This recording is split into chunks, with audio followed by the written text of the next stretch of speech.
Arwakini machiegni nyakwara Ramogi jwangi weche manyien mag Oimore odhiambo ni arwakini machiegni ahinya kamoro amora ma intiere geno ni intie kare. Yiena mondo mi koro nyakwara Ramogi nyisi ni wan gi mathoth gi oting'o weche mag rochruok mobedo e nono mar penj maduong' mar klas 12 KCSE. Weche motenore kod wach mar nek ma bendo osebedo ka ojimbore ahinya kata timo CDKC bende nitiere kaka achiel kod mamoko mathoth. Mokwongo wayud thuond weche. Chenro mar nono penj maduong' mar klas 12 KCSE madhi nyime e skul ma St Francis Mang'u oyudo rochruok bang' jonon penj bago ng'anyo ka gibandho chudo.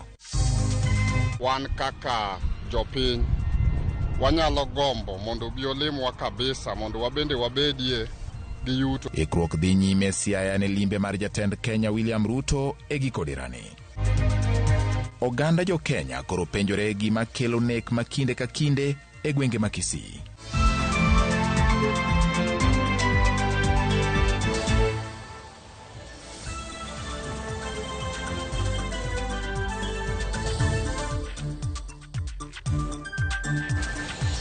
Machiegni mar yudo weche manyien adimba inyalo tudori kodwa namba 36000 mano namba marwa mar ote machuok kata Facebook mar Ramogi TV Kenya, YouTube kaachiel kod Twitter handle en @Ramogi TV KE kata Twitter handle mar awuon @GeorgeBati_. Parni e thuolo ni duto te nyakwara Ramogi jwang' jaloko marwa iluongo ni Winnie Adoyo, nyinga en George Bati. Machiegni luoro nitie ni duoko mar penj maduong' mar klas 12 KCSE nyalo deko kapok owuok. Ma en bang' chenro mar nono penj maduong' mar klas 12 mane dhi nyime sikund sekondar mar nyiri ma St Francis Mang'u bedo gi ng'ikruok kendo chuno mondo lor sikundno lep ka jonon penj bende ne oriembi. Obila mane okwore sikundno ne omiyo maloyo jopuonj 1000 mane dhi nyime kod nono penj mar CRE ne omi mana dakika 30 kende mondo giwuog e sikundno ka jofwambo mane temo nyiso kaka weche ne chalo bende obila nowuok kod otung' mosuo. Jopuonj manono penj no oseyo jotendgi kuom ketogi gi tenda goko. Temo mar jatend duol mar penj pacho ka nek David Njegere kelo kwe ne ogore Luanda. Kata obedo ni jatend migawo mar somo Ezekiel Machogu kod jatend duol ma ndiko jopuonje tich Nancy Masharia ne obedo kod romo e sikundno mar yango kaka inyalo kony wachno. Luoro nitie ni chungo nono penj dhi chocho chenro mag golo duoko mar penj maduong' mar klas 12 KCSE mane igeno ni nyalo wuok e dweni.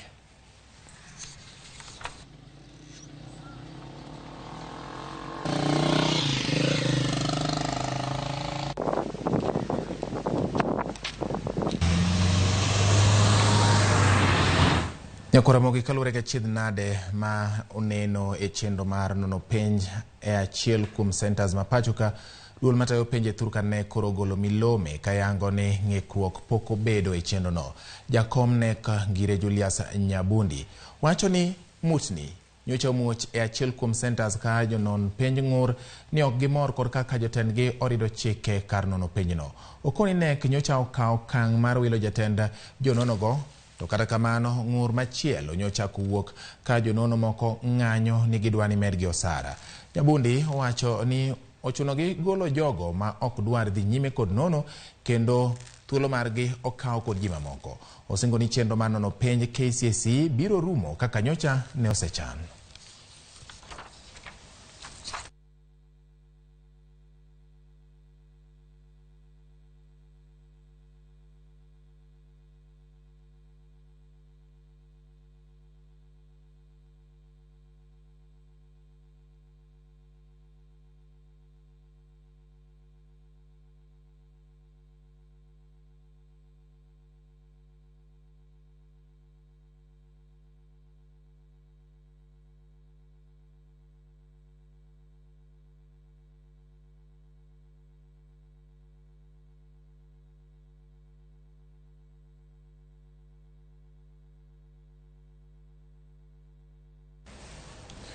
Thoth sikunde mag primar mag piny owacho yangore ni nyaka sani pod onge kod ikruok madwarore ne donjo mag jopuonjre mag grade mar 6 e junior secondary ma ok opogore kod kaka jonyuol mani kod jopuonjre ma bende ywak ni gikia kama gidhi chomo. Judith Omondi oloso lipot wi ikruok mar sikunde primar kendo omiyowa lipot mathoth. Ndalo dong mana 20 to jopuonjre mag junior secondary chako sombgi ayanga e grade mar 7. Penjo en ni bende sikunde mag piny owacho oseketo ikruok makare mar chwalo somo makamane nyithindogi. Odiochieng' ma kawuono watimo limbe nyaka skul primar ma Olympic mantie kar chung'od bura ma Kibra mondo mi waneni to ikruok ma nyaka sani giseketo gin mage. Ma en achiel kuom sikunde ma owinjo rwak jopuonjre mag junior secondary. Jopuonjre ma owinjo tim somo ma ok tin ne 13 kuma oriwo kodaka mag lwedo, mag nonro ma itime laboratories, ka achiel kod mago mag kompyuta.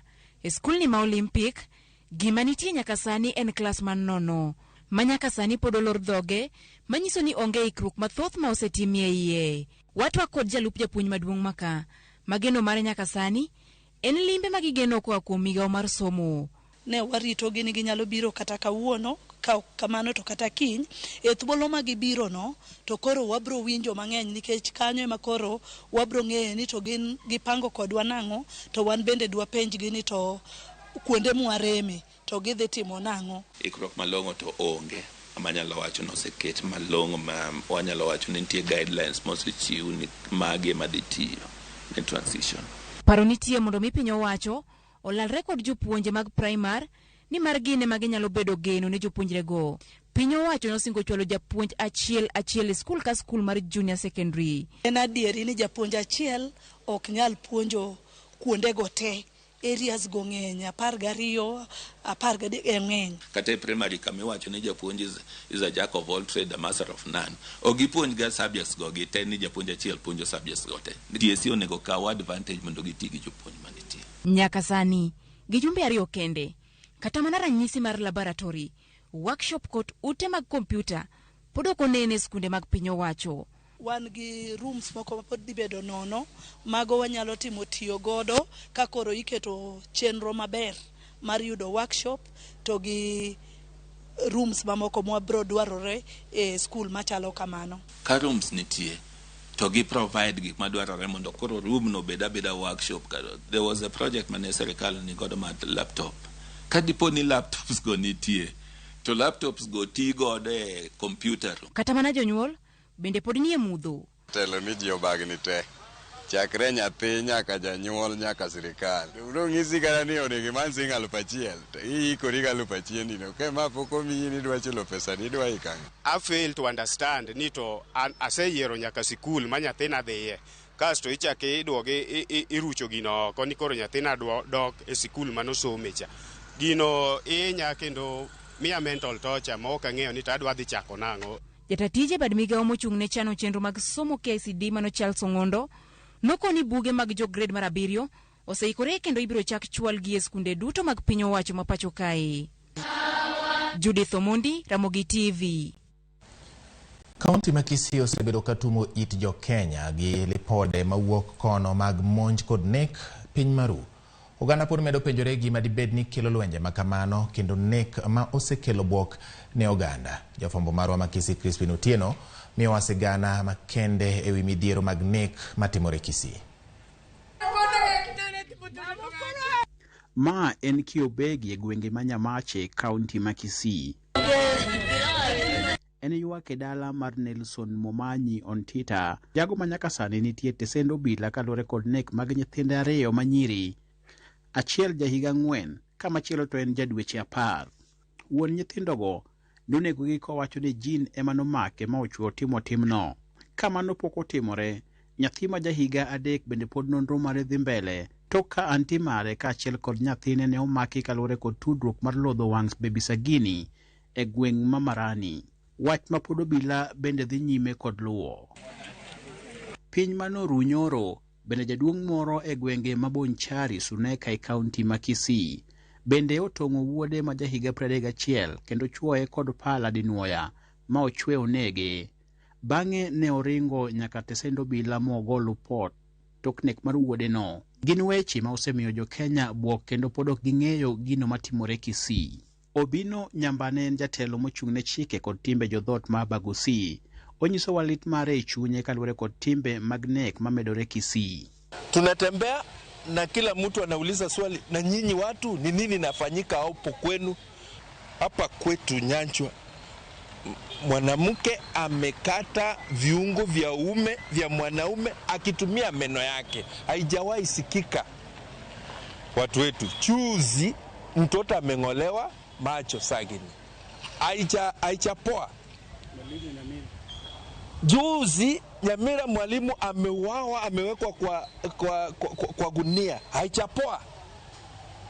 Juzi wazee wameuawa ati ni wachawi. Haijapoa. Hapo mashamba tunapigana, watu wamejaa kwa moja. Ni nini mbaya? Obino leronwa kaka weche mag lope kelo ywaruok maduong' kendo chakruok mag ywaruok ewi lope. Land traditionally belonged to the community. From the community it belonged to the father. From the father it belonged to the sons. And there is a way it was well structured so that it didn't have problems. But as population has grown, you find that mzee alikuwa na many wives. And if there are about 5 wives, it was his prerogative to know how to divide the land. Recho Otundo, ma en surveyor mar Kisii, wacho kaka jogo mong'ere kaka fake surveyors kod moko kuom jotije mantie migawo mag law omedo jiwo weche nek matenore kod lope Kisii. Shamba ya Kisii iko na dhamana kabisa kwa sababu iko na udongo mzuri, iko na topography mzuri, tena with a lot of rainfall. Ndio sababu ukiona hata shamba ikiuzwa, unaona wanauza mpaka river riparian, wanauza mpaka barabara, road reserve. Hii inakuwa saa zingine accelerated, na hawa tunaita quack surveyors. Ne wakawo thuolo marwa mar wendo apis jatelo mochung'ne lope Kisii Steve Mokaya. Oleronwa ni kata en ngima ne osebuogi kinde mathoth kaluwore kod weche mag lope. Blackmail. My life was threatened simply because I was trying to put some order in this office. I don't know if it's the nature of human being, but there's a lot of shortcuts which the people from this region, not all of them, some people who want shortcuts, don't want to follow the procedures, end up getting fake documents. Mokaya lero kaka ywaruok mar laro kiyawo mag law bende miyo ji negore kendo jomoko ni kod rem e hospitende mopogore upogore. Small divisions of land have been brought to my desk for registration.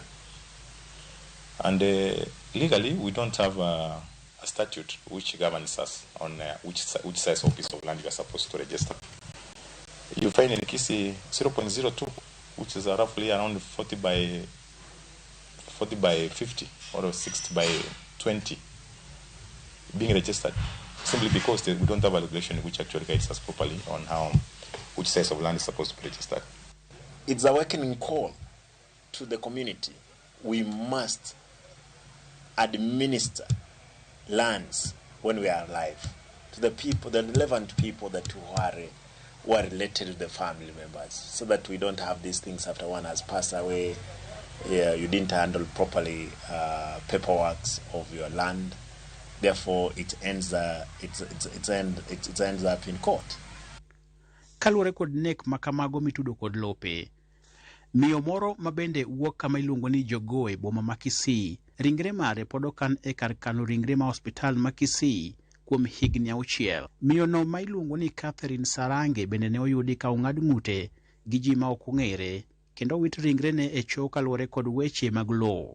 En achiel kuom ringre buora ma nyaka sani okwamo e mochari ma Kisii ka ok nyal ikgi nikech cases mag law. In the future, we may result into cremation. Though it's not our tradition, it's not our customs, but we don't have space. Ka nyaka sani riwruok mag okinde e Nyanza ma milambo mano LSK West Kenya branch bende ogolo duondgi kaluwore kod kaka weche chalo Kisii. We are communicating to the community in a way to argue that as the Law Society of Kenya Southwest Branch, we are ready to support the victims in all ways possible. We will, or we have already begun to provide legal aid. 92 murder cases cannot be handled by one judge. That is a very big number. Moko kuom jopiny bende sani ywak ne ute fwambo kuom medo nyiso gigo matimore piny maru, ka giwacho ni nyalo medo miyo jonjore mijing'o mar nenore e TV pile ka pile. Hizo vitu kwa kibinafsi kama zingepatiwa media coverage, it might not be giving those people a morale ama kupatia moyo kwa kwenda kufanya hizo dhambi ama vitu mbaya kama hivyo. And kwa sababu unajua saa zingine kuna watu wengine wanataka kupatikana kwa news kwa njia zozote. Now with what happened to me, inamaanisha there is a problem that we are not solving. Tumekuwa tukiongea, but it means the mental health department ambayo ni ya muhimu sana, ni kama tumeisahau kidogo. Kaluwore kod nek makinde ka kinde mamedo mana jiwore e kaunti ni Makisi, jodak ma kaunti ni medo ywak ne serikal mondo tim kar ma ginyalo mondo mi gilos weche lope mamedo kelo fwere kinde ka kinde, mopogore kod chiwo hocho makende ne familia mopogore opogore magwandore kinde ka kinde. Crispin Otieno, Ramogi TV, Kisii. Kowuok Kisii koro wadhiane mago motende gi weche mag limbe ruso kata jatend piny William Ruto e gwenge ma Nyanza. Jopiny e kaunti ma Siaya orwako limbe mar jatend piny William Ruto e kar chung' od bura mar Arieda chieng' Ngeso e kinde nyasi mar rwako jatend migawo mar tudruok kod lony manyasani Eliud Owalo. Kaka jafwambo marwa Chris Owino leronwa, moko kuom jotelo ma Kaluo golo ywak ewi mano ma giwacho ni pok ogwelgi e nyasi makamano. E limbe mare mokwongo e kaunti ma Siaya, jatend piny Dr. William Ruto dhi bedo wendo modhial e nyasi mar rwako pacho jatend migawo mar tudruok kod lony masani Eliud Owalo. Nyasi no mar duoko erokamano kaluwore kod gwelo mar Eliud Owalo kaka jatend migawo e piny owacho mar Kenya Kwanza dhi timore e gwenge mag Gangu Village e kar chung' od bura mar Arieda chieng' Ngeso. Ikruok mag rwako welo kaka kongo apeni kaachiel gi loso siwandha mar welo moyiedhi bende dhi nyime. Matimore kata odoko ni moko kuom jotelo mag oganda Luo to wacho ni pod ok ogwelgi e nyasi makamano.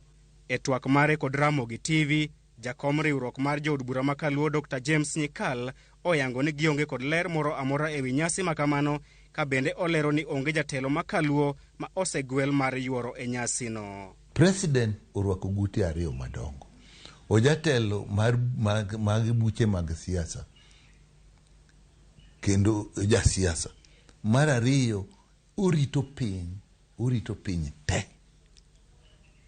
Joma noko gochone, koda joma nogochone, koda kuonde ma buche onge, koda kuonde ma buche nitie. Ka koro modhi timo gir sirkal, miwacho gi dho kisungu ni state visit, nitie kaka iluongo ji. Kata wan wabunge wabiro nwang'o barupe mogoye muri mar sirkal man gi logo mabiro ni kakoni jatelo dhi kama. Bunge samoro wan nyalo wang'e bunge, samoro county commission nyalo timo nyalo migo. An limbe miwacho ni asenene e gazet, asewinje radio, wabiro neno, ok dong' awach sani nyaka winj kore mang'eni odhi kama. Dr. Nyikal omedo wacho ni gin kaka jotelo ma Kaluo gin thuolo mar teno jatend piny e limbe mag gwenge mag Nyanza poni ogwelgi. Ka bura nitie, ka limbe nitie ma dala ng'ato to kogweli, initimo nang'o? Ing'eni nyalo dhi miyud kaka omonge. Kiyudo kaka omonge tibet kanyi. To kogweli ting'eni komi nitie. To ka en mar sirkal, tibiro yudo koket ni magi kombe wajumbe. Kendo samoro ndik nyaka nyingu. Ming'eni dhi bet kom. Mar ariyo, ka en gima ok mar sirkal, ok ing'e weche midhi wachi. Inyalo wachi weche moko ma koro dwachuni ni duoki, tiduoko nyim ji to president nitie. Gi kita siasa moko nitie manyalo wacho, to an gi kita neno ni ok idonje gimoro mamiyo koro inyalo donje lweny bila no. Jotelo makaluo to moloyo mago mauok e kaunti ma Homa Bay ne oyudo seyo kuom okang' margi mar rem e yuoro limbe ma jatend piny e kaunti no e giko higa mokalo. E kindeno, jodak ma Siaya to onyiso mor margi kaluwore kod biro ma jatend piny e gwenge mag Rarieda ka gin kod geno ni biro mare dhi kelo negi ber. Ka rais biro Rarieda, obiro Bondo. Wan gi geno gi yie ni ka rais biro to wabro yudo gimoro koa kuome, kendo wan gi geno ni chenro moselos maber gi jogo matayo biro mare oseiko gigo makare ma wanyalo kwayo mondo kobiro to timnwa kaka oganda. Biro mar ker Rarieda kata Siaya kaendi en gima ber kabisa, kendo wang'eny seche mobiro to wanyalo yudo dongruok gi lokruok mopogore opogore, sana sana yore mag nderni mamoko richo. Wanyalo loso nwa ndara moa Kado kadhi nyaka Bondo, inyalo go lam kuma chodong'. Koro wageno mang'eny kwa kuom ker marwa mabiro lemowa. Wan gi rem mag nderni ma pod onego bed ni moko go lam, nosewachnwa chon nogo gi lam to wayudo ni podi. Koro kuom mago duto wan biro mare kata kubiro to wadwoko ne mana erokamano. Gimokelo nono mago duto ang'en gik mwawacho kata ma jok mo otelo manyose iko, ang'en biro nyise gik ma wakwayo. Gin kod kwayo mondo jatend piny okonygi e kongo apeyni mayudore e kaunti no kaka yo mar bero weche mag wuoth kaachiel gohala. Chris Owino, Ramogi TV, Nairobi. Jatend piny William Ruto singo mar bero ngima apisas mag obila, miyogi okumba mar thieth kaachiel kod miyogi udi manyangafu. Jatend piny owacho magi kinde nyasi mar sidho apisas mag obila 200 e kar tiegruok maduong' mar obila ma Kiganjo e kaunti ma Nyeri. Jatend piny bende omedo nyonore ni apisas mag obila ok onego donjre weche mag siasa. Owacho bende ka ogolo chik mondo apisas mag obila omi uniform mag tich maonge chudo tok tieko tiegruok margi. Mwendo wa kasi, mikono mbele na nyuma, kifua mbele. I congratulate the new officers before me who have demonstrated their mettle over a rigorous 9-month-long training experience. In connection with the welfare and conditions of service, we have prioritized the provision of spacious, comfortable, safe, secure, and affordable housing for police officers in our affordable housing plan. You will now proudly wear the uniform which confers upon you a duty to always dignify it as a badge of honor and symbol of your identity as patriotic, selfless servants, protectors, and trusted emblem of authority. Erokamano nyako Ramogi kuom keto Ramogi TV weche manyien mag Oimore medo moloni kokalo Ramogi TV kamoro amora ma intie Kenya kaachiel kod pinje maoko. Wan gi mathoth ahinya ma bende wamedo ikoni kendo bende gintie waseketo gi ka mokwongo wakawe yweyo to kapok adhi e yweyo ni kaka ne akwai mondo itim jogo ma oro na ote magi machuok jobo waga ojo Ramogi TV neno maber kawuok Ombei Dala Sembe School. Let the government improve on security issues. Mana gima wacho Jaote Millicent wacho ni aneni maber kendo weche manyien malonwa yo makaro tis ganjo mar baro ber. Ramogi TV nenore yo makare waikore mar rwako jatend piny Kenya William Ruto. Roni Nikodemo kantiere Suna Mukuru wacho ni bati wach ma Kisino dwaro lamo gi Rio Kech oko yota ahinya. Olo Julius nyakwar gogo wacho ni Juj Bati dadi cool Dembo Ramos kendo winjo mana weche manyien mong'ith e yo makare. Oluoch Paul Audi Bati asemolo kantira Sumbika wach mar nek ma Kisino to koro dwaro mana lamo kod tweyo ne ker ne jatend piny kata kero yiene limo piny kaka en owuon ohero. Medo oro na ote mari e nambari 360 kata e Facebook page mar Ramogi TV Kenya, YouTube kaachiel kod Twitter mondo wamed dhi nyime kodi ka ing'isa mago miwinjo komako pachi kata chunyi weche manyien Oimore kawuono ni. Mokwongo nyakwa Ramogi wadhi e yweyo to ka waduogo gima biro ni. Kokete bei matin to jomang'eny dhi bedo wasumbni, mon mang'eny dhi bedo maonge chudo. Twako moche kinde jo Kenya wi masin manyasani mar pimo gund dhano DNA. Username Investments presents the domain Kisumu along Kisumu Mambo Leo Miwani Tamak Road starting from 399,000. SMS the word dollar to 20321 or call 0725 000 222.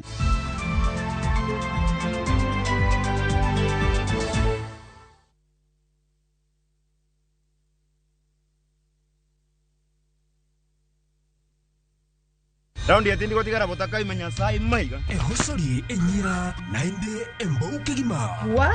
Biore. Ngasai mbia na chorete. Hakino mbogo boli mbai wana ina boli ga. Hozimba ta getinya tichi.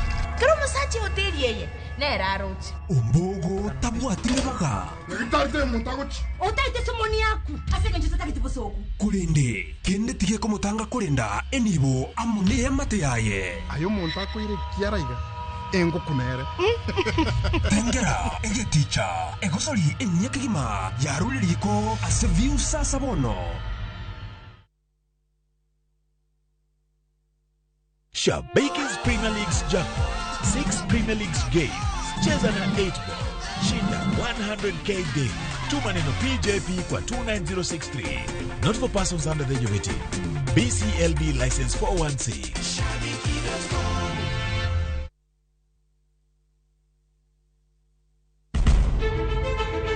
Penj laktar ok en ka chenro moro amora. Wach mari P2 emergency pin e monyo gino kapere mene giketho system. Wakelo ni achiel kachiel lakteche man gi lony mararieya e weche ngima dhano. Koro ka goyo picha to dhi nyisa kind lekene.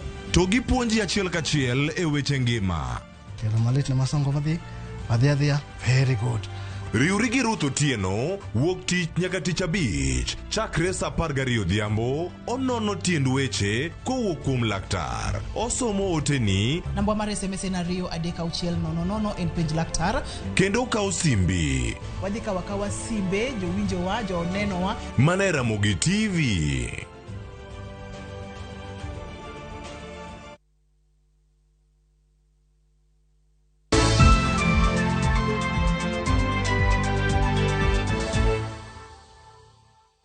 Machiegni kendo nyakora Ramogi bang' wuok e ywe adundo no. Gavana mar kaunti ma Nairobi Johnson Sakaja koni jok matemo rwako siasa e kinde kod jalup jatend piny Rigathi Gachagua temo mana manyo yore mag nyayo timbe achudhe marocho dongruok e kaunti ma Nairobi. Sakaja koni keto maino e tiko olethe ma yangore kaka cartels matemo manyo rocho ng'iyo e kinde kod Rigathi gitimo mano kaka yo mar medo dhi nyime kod mibadhi e kaunti ma Nairobi.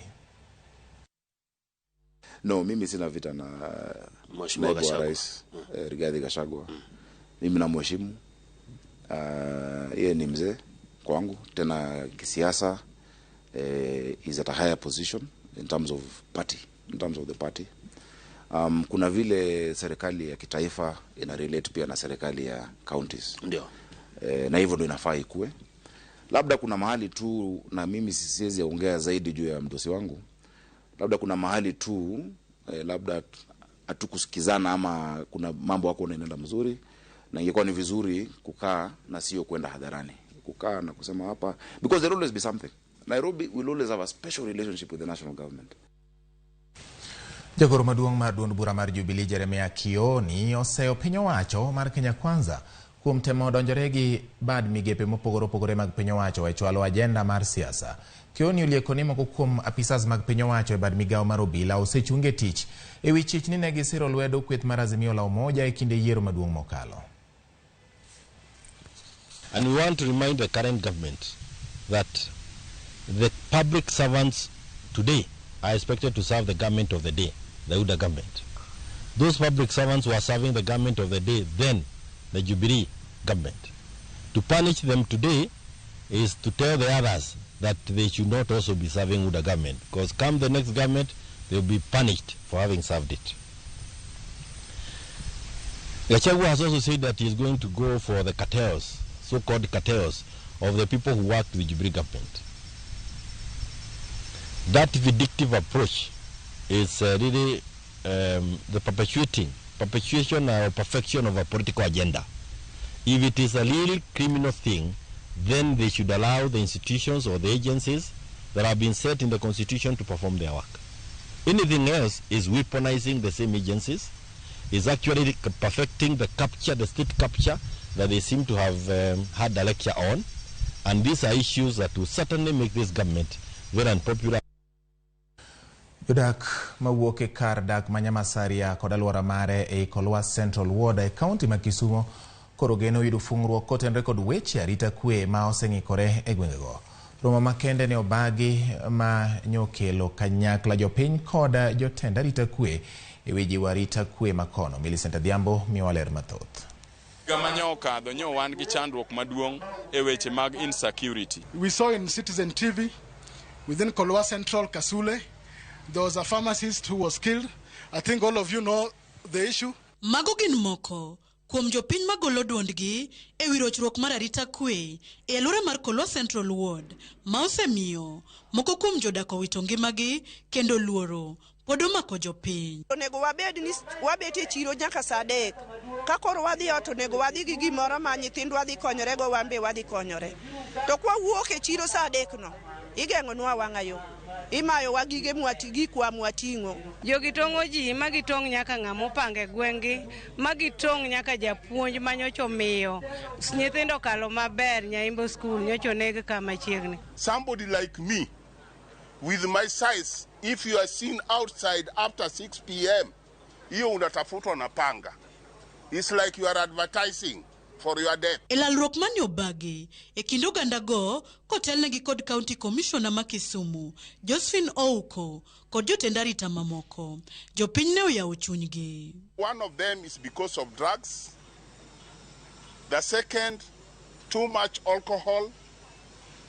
And I know the third one is poverty. Our people have refused to marry. You are over 25, you are not married, unaranda, unatafuta pombe, na unatafuta dawa ya kulevya. There are people who are purportedly saying that they are genuine or boda riders, but honestly speaking, they are not.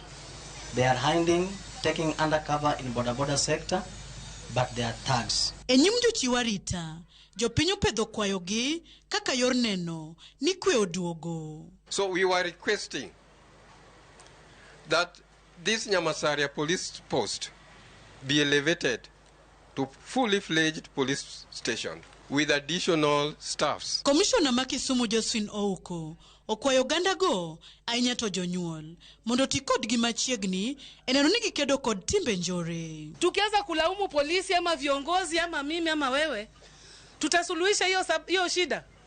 Lazima tujiulize ni kwa nini hawa watoto wameingia kwa wizi. Hii watoto wadogo ni wazazi yao wanaachilia. Mzazi anajua mtoto yake ni mwizi na anaficha yeye kwa nyumba. Sisi ni wafanyakazi wenu na hatuombi kazi. Sisi tunafanya kazi usiku na mchana. Wacha tukose usingizi, lakini mwananchi amepata nini? Amepata usalama. Lakini ndio tuweze kutekeleza wajibu wetu ipasavyo. Pia nyinyi mufanye nini?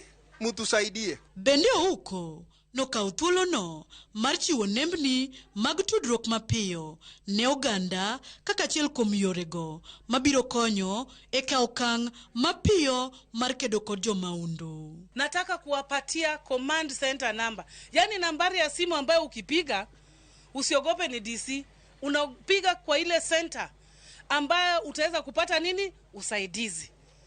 Ukipiga hata saa hii wakati uko hapa utapata iko watu wanafanya nini? Wanahudumia. Kocha koriji gani Januari udichieng maka wuono esechegi ang'eyo ni kwe dhi bedo e Kolwa Central location kata Kisumu County mangima. Tok kadho e midhiero mar rochruok e arita kwe kuom kinde e alwora no, jopiny go koro nigi geno ni lalruok magibedo godo e kindgi kod jokanyo mochung' ne arita kwe e kaunti ma Kisumu dhi nyago lemo. Millicent Adhiambo, Ramogi TV, Kisumu County. Bang' piny owacho chako chenro mar chwalo omenda mag siro joma ikgi oniang' kod joma ng'awo e bwo chenro mar Inua Jamii, chenro mar lodho omenda e bengi ne odhi nyime odiechieng' ma kawuono e bede bengi mopogore opogore. Kata kamano ywak to pod nitie e kind moko kuom jogo ma yudo sir ma kamano. Jafwambo marwa Walter Nyambaga ne oluwo ndach joyud omenda go kendo olosona lipodni. Chenro manyo piny owacho chako mar chwalo omenda ne jodongo kod ji mamoko mang'awo e kaka yor jolong ngima kaluwore kod pek mar uchumi. E piny Uru, E kendo jodongo pie laini marabora ka moko to riere lo ka rito mondo giyud omenda ma chunygi osebedo ka geto kuom thuolo mar dweche 4. Jodongo nindo ma diero kidhi Equity kata jodongo ndo mapinye diero. Koro gikel gine constituency level mondo constituency ka constituency okawe. Ng'ama nigi sida ema nyalo biro ka. Nekech ka ji obedo ka jomoko nyalo hinyore kaluwore gi kaka giti mar jodongo. Moko kuom jodongo mane oloso kod Ramogi TV e yor apanda kendo mane ok oyie loso yamo e kaluwore kod arita kwe margi olero ni moko kuom go yudo ilo bang' lodho omenda magi e ka sani moko bende yweyo wigi e boma. Sisi tunajua tumezoea tukija hapa tunatoa kadi yako na kitambulisho chako unapaa pesa unaenda. Lakini leo tunaambiwa kuwa network mpaka imefikia inaelekea saa 9 na kitu. Kama unapata 200 zinapunguka. Lakini saa nyingine nakaa sana hata inasaulika kama saa hii. Kimekuja bila tikiti tijua tena kadi lakini saa hii hatuna hata tikiti wa kuruja hakuna. E kata kamano luoro mantiere ni olethe moko mosebedo ka geto gi kinde mag yudo chudo makamano osechio. E kendo itgi ne oko ka gimanyo e kaka de gilut lith lwetgi ofuke jodongo mose yuto. To yo michule godo emwa aneno ni ok ber. Nikech ibo yudo ka jaduong' wuotho atua malach. To say ni ng'ato nyalo wa kaka Homabay ka, ng'ato nyalo wa all the way from Kwabwai nobiro manyo pesa Homabay. Iyudo ka jaduong' ne ochandore kabisa mondo mi ogik Homabay ka. Maseche moko kata ka owuok nodok to biro dok ka silinge no. Moko kuom jodongo to koni omenda no poko chopo negi kendo pod girito e kata kamano chal ni jowete gi osechako chiemo gojiko e ka gijiwo piny owacho mondo nywand nyaka jok man kod ng'ol e chenro no. Tai lugo gikore lwedo gi par gi yawe nyaka ne jomo ng'ol. Be jo among'ol sandore nitie jomo ng'ol mok nyal. To kapo ni okele ne jodongo gi mond kiliete to kele ne jomo ng'ol ben. E dwach gi bende en ni pod gigwanyo piny owacho mondo yuchud negi pesa no nyaka $4,000. Twaomba serikali kama kuna uwezekano hii pesa iongezeke na at least tupate kila baada ya mwezi mmoja. Kwa sababu inapokaa muda wa miezi 2-3 inakoroga kama sisi wananchi watu nasafa kweli. Wotanyambaga, Ramogi TV. Nyako Ramogi, bende isewinjo humb masina maigo mbaka neni inyalo tim godo nonro mar yango gund nyathi gino madho ngere to odendo kata otiso ni DNA. Report ma osekere mbui tinende ni lero ni kit masin makamano koro nitie pacho ka kata nitiere nengo ma oyueyo kendo ni japiny owuon nyalo tiyo kode mana pacho. Ikinde mokalo thuolo no to ji ne wuotho mabor kendo ma en pi mani nyalo tim e nengo mamalo. To bende en adier ni masin makamano ni e pacho ka. To jopiny to nigi paro mane ewi masin no.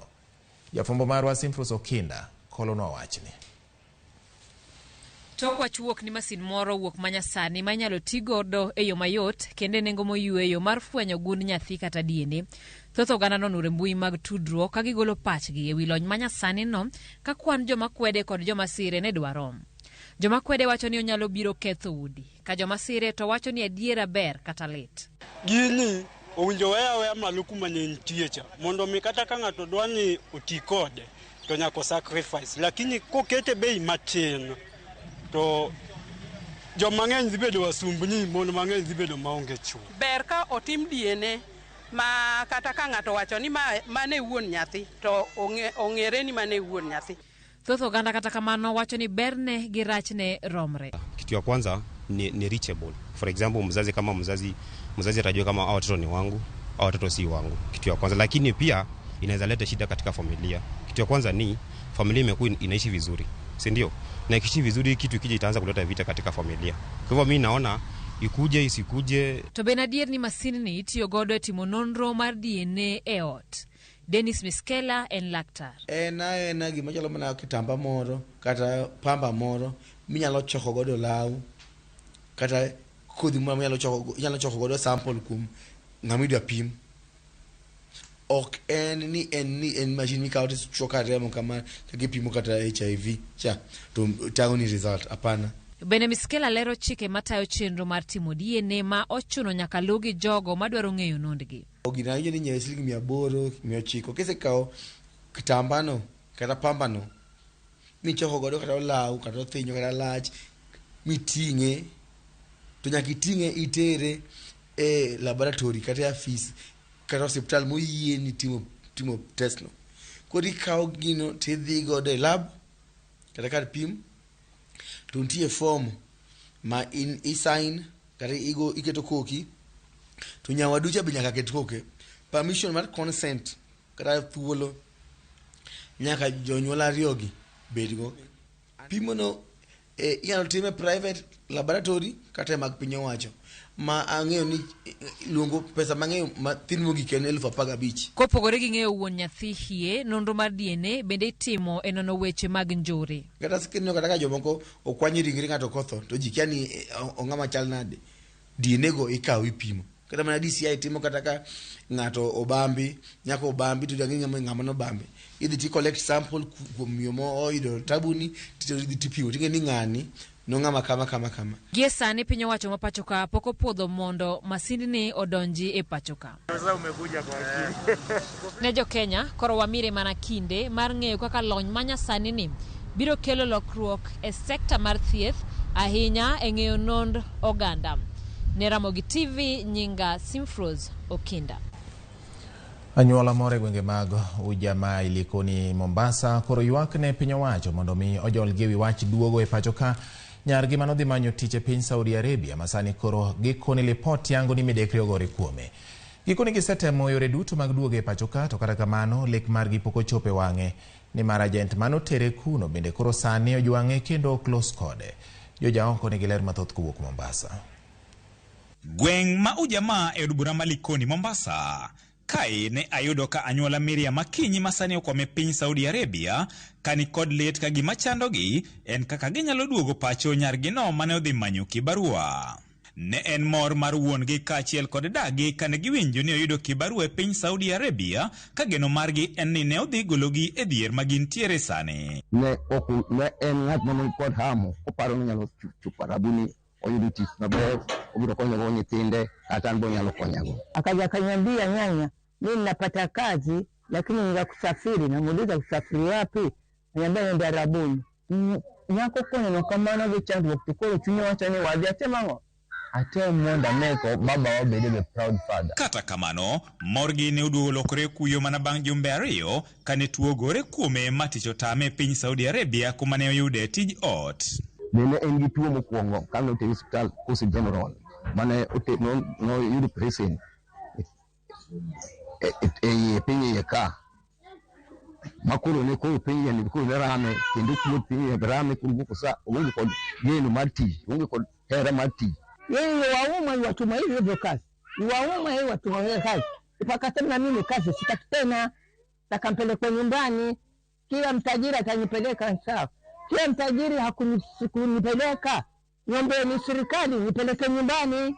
Wuon mare kone nyareno ne ochako ywak kaluwore gi rem kendo oro pichni mage e yor mbui gino mane omedo ludo iye kaachiel kod chuore. An gima dawach onge omeda presa bang'eny makata neno gi kaw kadwa manane kako sandore kadwa manane kata duonde ukoro kadwa mondo obit kod ka na wuoyo mang'eny kode no tamo kata wuoyo makoro omeda kata kendo kuyo omeda kata tuo mutuma ango ne pod ne lugo ne TB we ango. Kwa mimi niangalie nikimbilie kazi, niangalie watoto, nikimbilie vipi, niangalie mama, mimi naangalia paka baba. Wachore ni tajiri mare to oramo ni okobiwe thuolo nyako tiek higni ariyo mane giwinjore gi agent makao kamano to familia ne oduokne pesa gi mane gichulo agent kaachiel kod mane ochung'ne chenro mag wuodhe mondo mi omany jago machielo. Chuore mane odong' gi nyithindo ariyo koro ywak ni en masani okaw ting' nyaka mar orone pesa mar yath kata obedo ni en e tich. Mimi ndo tumepia pesa za dawa kiuko. Ani ile hawezi kazi ngumu ila kusimama haiwezi. Kichomtia ubovu zaidi ni kupigwa na kushinda na njaa na nyumba 3 kufanya. Yeye alijua anakwenda nyumba moja. Lakini mtajiri alimfanyisha nyumba 3. Ikabidi aingie ubovu wa ugonjwa ashinde kazi.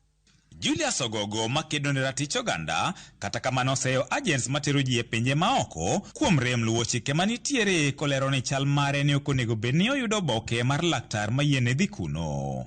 Gin agents bagen gi dich mana kodo munyonge gimit bilie ka giseyudo mit bilie to gidhi e cyber gidhi loso karatasi. Naomba serikali iweze kutoa ajira kwa vijana tarawa pumzike ile mambo ya kuteseka. Tunatoka nchi yetu, watoto wanatoka nchi yetu ya Kenya, wanaenda Arabuni kutafuta riski. Luoro margi ene nyargi no kidek medo hinyore kadiponi ok bi kawo okang' mapiyo mar rese. Serikali nisaidia andete. Basi kuna kazi, mtoweni aje nyumbani, hakuna kazi, mtoweni aje nyumbani. Basi anyuola mar kapine nani, anyuola mar gino chupokoro kumanya koni kaka Sandrene okauna pia chiel uteri udagi moro to mi jirani to ne mama gi pod ngima kora kwao orewe anyuola ne kumora chiel kuom nying Nyasaye. Midhiero mag jogo mosebedo ka sandore e piny Saudi Arabia medore pile ka pile ka koro kwayo mar familia ni en piny owacho odonjre wachni mar neno ni nyathigi nikoni sandore kocha oduogi e pacho ka. George Aoko, Ramogi TV, Mombasa. Ramogi gi wach ma bende wuok Mombasa motenore gi weche mag joma dhi manyo tich Saudi Arabia ema kelo yweyo marwa mar ariyo weche manyien mag Oimore odhiambone. Morna ni bende kao thuolo mar loso koda kokalo Ramogi TV namba wa maana chiwo ka neno ka Sam Adenge mar Kondur West Kanyamkago wacho ni news mora kendo berna wach mar DNA ober matek. Wach mar DNA chalga gima kawuono ni ndio kao namba beki kawuok Nakuru anawacho ni mondo omany ng'at ma oseng'iyo weche omany ng'at ma ose advertise tho mare kolwa kono mondo ketne arita makare nikech en ema jonjorego nyalo dhi manye bang'e. Koro ketne arita jogo ma samoro diponi jomoko ma jomaundu geto e weche mag monch ma kolwa. Erokamano ahinya. Kang'eyo jok ma bende loso koda Facebook marwa kae ndi nyako Ramogi kachiel kod jok ma bende loso koda kokalo e yore mamoko. Anto amor kod wach mar DNA kabisa kendo onyal kelnwago machiegni mano vin M-Pesa Mariat wacho kamano. Erokamano ahinya vin M-Pesa. Japuonj Evans Agaya wacho ni emotional teaching and training needed in Kisii ni weche mag ng'iyo kaka inyalo puonj oganda weche mag paro gin gik makoro dwarore Kisii. Jaro Soja Green Army wacho ni an bende anoka aneno Ramogi TV uyoma Nyakongo gi osiepa miluongo ni Nicholas Media. Anto limbe mar jatend piny obaya nikech chieng' Ngeso gor gocho Bukungu Stadium kendo daer ni ane weche go kata kamano dhi baya nikech nyaka to adhi ane mpira mar gor. Okay, erokamano ahinya. Kwa Ramogi yena mondo mi akaw yweyo gi kanyo to pod inyalo ndiko na namba 360 Facebook marwa kaachiel kod Twitter to bende parni pod wan gi mathoth kaka mabiro ni. I've never been into a plane, and this is an opportunity that let me say God has granted me. Ruth John Megon majamiel oyudo sir mar dhi limbe na mchumbi. Username Investments presents the domain Kisumu along Kisumu Mambo Leo Miwani Tamak Road starting from 399,000. SMS the word dollar to 20321 or call 0725 000 222.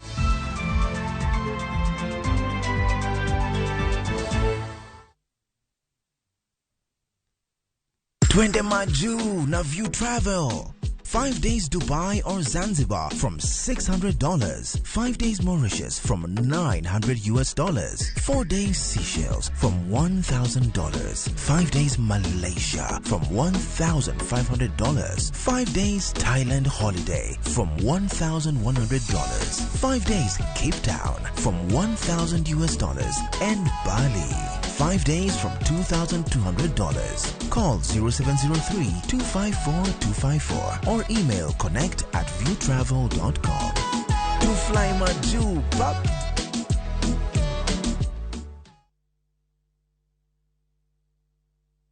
Winning on Shabeki.com is getting easier. Enjoy highly boosted odds on Shabeki.com.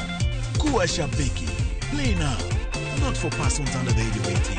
BCLB number 416. Shabeki.com.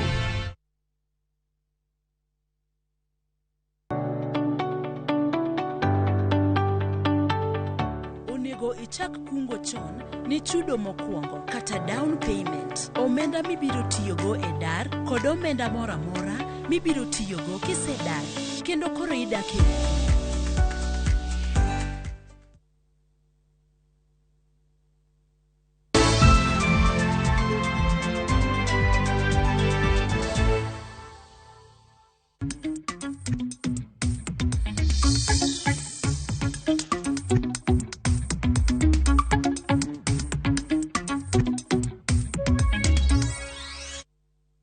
Kakoro donje motene kod ohala ni ruoth John Migun manyocha ne omaki video moro ka joso miel e gwenge ma Kisumo kocha koro oyudo sir mar dhi kwe wiye kadho nam chumbi. Kambi mar View Travel omiyo jalup ruodhno mich makamano bang' nyiso chia kaka otayo chenro mage mag tich. Mich makamano miye kod jata tije mar View Travel Leni Ole Mateiwa.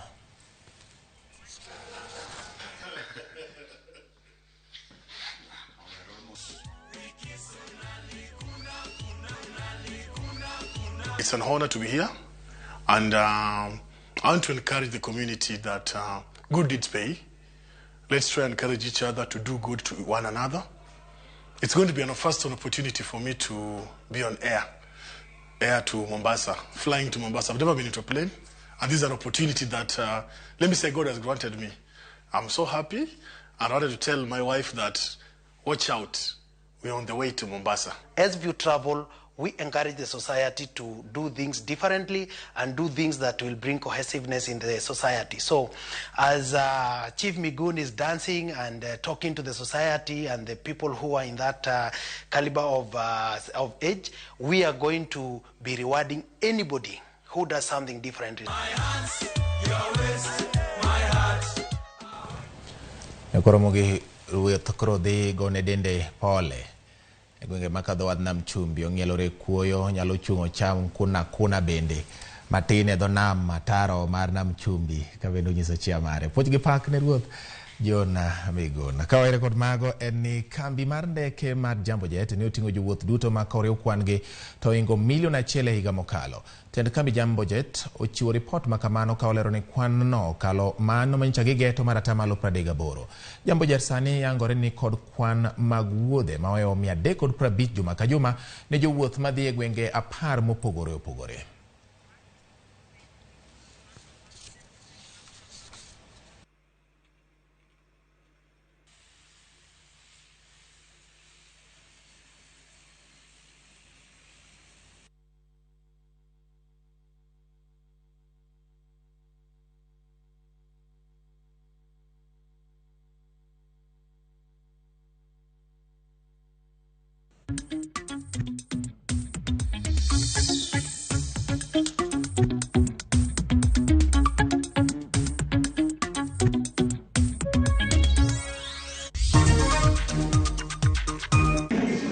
Tranzoia Falcons ondiko ne FKF mondo migi yueyo mar dwe achiel. Username Investments presents the domain Kisumu along Kisumu Mambo Leo Miwani Tamak Road, starting from 399,000. SMS the word dollar to 20321 or call 0725 000 222.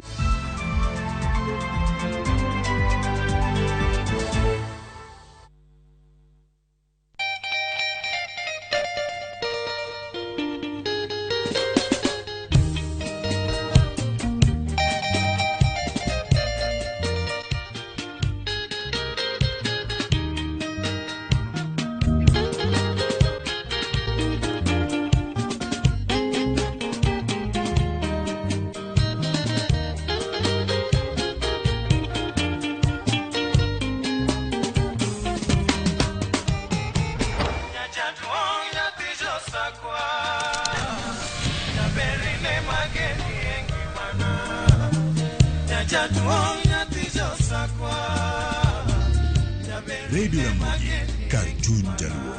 Radio Ramogi.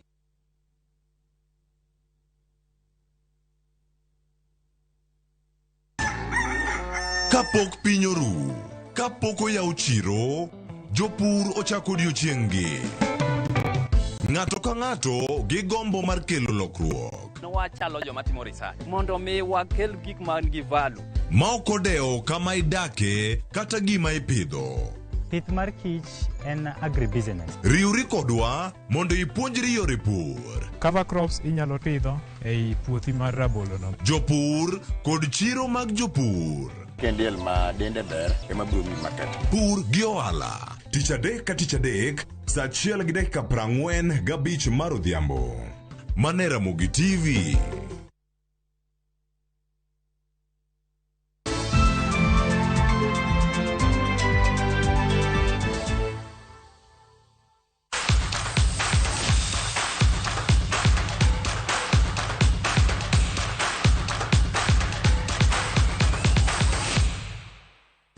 Kaluwore gi midhiero ma sani okwako tim mar adhula mar Trans Nzoia Falcons, telo mar tim no ndiko ne FKF ka gidwaro ni mondo migi yweyo mar dwe achiel mondo migi los weche ma osebedo ka kelo midhiero ne kambino. Odiechieng' manyoro johera mag klab no nyoriembo jotelo mage romo manyo luongi mondo migi los achiedh nade mokwakogi magikone to gavana ma Trans Nzoia George Natembeya nodoko wacho ni obiro neno kaka oreso tim makamano. Jotugo mag klab no nyocha ne ogole kargi mar jot mar tim no githuon tok kanologi e tugo mar league. Jumapil mabiro ni ochan ne gitugo gi Gospel Ladies e tugo mar league mar mine.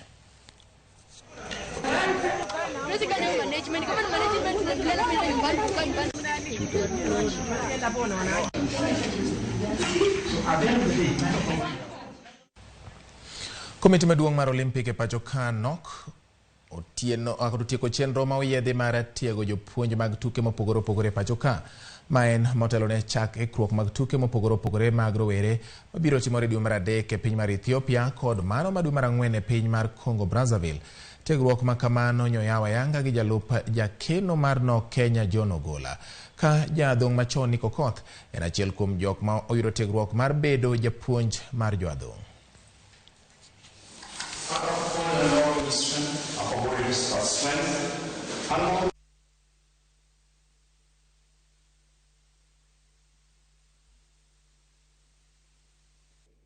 Ni kama nikitunaanza kwa coach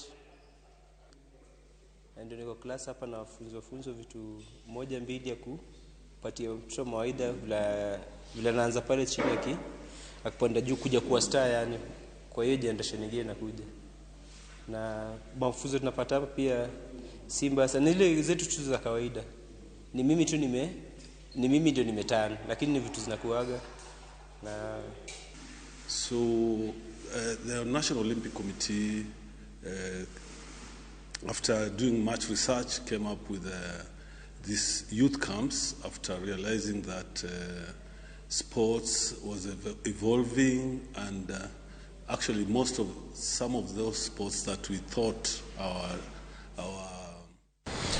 Jopuonje 40 mag adhula no chako yudo tiegruok mar FKF CAF Class D e paw tuke Mbaraki e boma ma Mombasa. Moko kuom jopuonjgo gin kachiel kod mago mane gin jotugo Shaban Kenga, Wilson Oburu, Ali Breki e kind mamoko.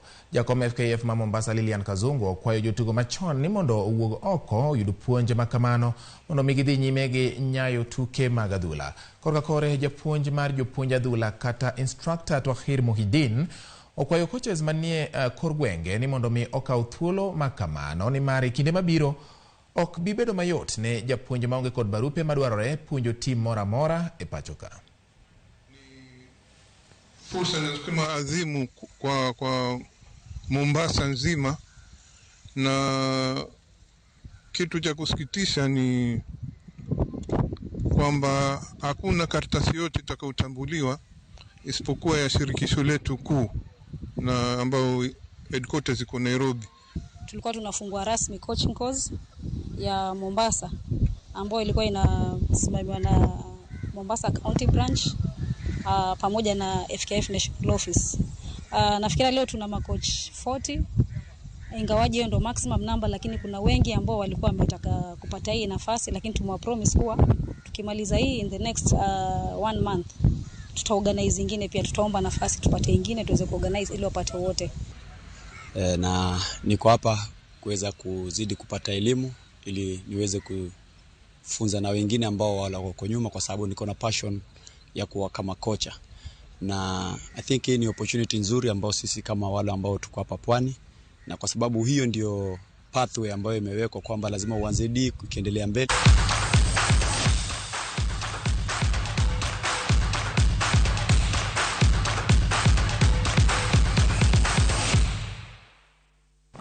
Erokamano nyakora mogi kuom kete RAMOGI TV thuolo no dutete nitire moko kuom ote mabende uoro no kapok atieko weche gi manyien mondo awei koro in bende yue utino ni ntie ote maneno kadonjo ka awinjo maber an Arisi Rispa mar Magina Kabwoch to an dalawa sani Uyugis chuna. Erokamano ahinya. Erokamano news mora matek an Nerea kawuok Siaya. Erokamano Nerea. Monica Kantiri Kisumu wacho ni chief no toya an bende kendo miche maonge godo. Erokamano ahinya. Ka bende aneno ka jaod bura ma Embakasi Babu Owino bende ndiko wacho ni oganda luo nyaka koro go kwano mararia kendo mabor mar ng'iyo ni to odiochieng' kata kinde mabiro biro chalo nade, kaka oganda makruok kanyakla go kwano tiyo e yo mariek ema nyalo miyo chieng' moro achiel lek ochopi, to mana ka ji omakore kamoro achiel kendo tiyo kaka joka ng'ato maonge goyo koko ne jotelo kata bedo gi remo moro marach gi sigu. Erokamano ahinya Mheshimiwa Babu Owino kuom lipodno apani mano ogeto godo weche motenore kod mago mag limbe mar jatend piny gwenge ma Siaya kocha.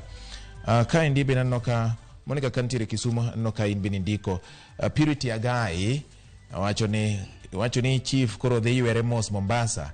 Ano wada seche moko bende hawi mar ng'ato bedo mana mare. Pastor Komborwa mar Wath Ong'er Kadem bende nitiere koda ka wacho ni oneno Ramogi TV yo makare kendo omora ahinya. Chieng' Jakosege aluwo chenro maber sirikand kaunti ma Migori ong'enwa weche mag ndara. Kasto min Belinda mar Kisendo wacho ni weche mag joma yudo sandruok kodhi manyo tich Saudi Arabia litna mokalo. Kasto rajode ojwando ma pilot Migori nyaka boda Sirare wacho ni Ramogi TV kelo weche manyien mong'ith kendo kuom puonj ma oseyudo Ramogi TV thoth mokalo. Joma bende aneno ka endi Mary Wea bende wacho ni an bende adani Ahmed jiwara adwa dhi nam chumbi, koro abro donje kata mani pur mondo an bende ng'iya nena. Chief dhi lokore nam chumbi, an betu da adhi aluokra nam chumbi. Tif nokwa tudo chief gine ne talent ne mogole oko. Imbe ka in gi talent ni moro manyalo goli oko to timana kode maber ni mara hawi lorieko to bende hawino bende loteko nyakora mogi yiena monda wegi kanyo ma ok watimo kawuono watimo dichieng' machielo. Nyasaye mondo mi obed kodi thuolo ni duto te jaloko mar obedo Winnie Adoyo elo jok mosiro chenro mar weche manyien na mag Oimore ko kalo e odwa mar ka weche manyien reporters wa gwenge mopogore opogore. Jachung weche marwa jatendwa Jay Bonyo, jachung weche Ken Moga kanyakla kod yawa duto mosiro weche gi manyien odwa mar neno ni weche gi chopo ni makare. Lindsay Simani man director mara kachel kod jogo picha maga jogo mabende ng'iona ni duol ni wuok kaka dwarore kendo mopugno daher mondo mi puoch gi pak. In bende mikao thuolo mari puoch gi pak nyakora Mogi. Oriti masani nyinga en George Bati Utino Mokwe.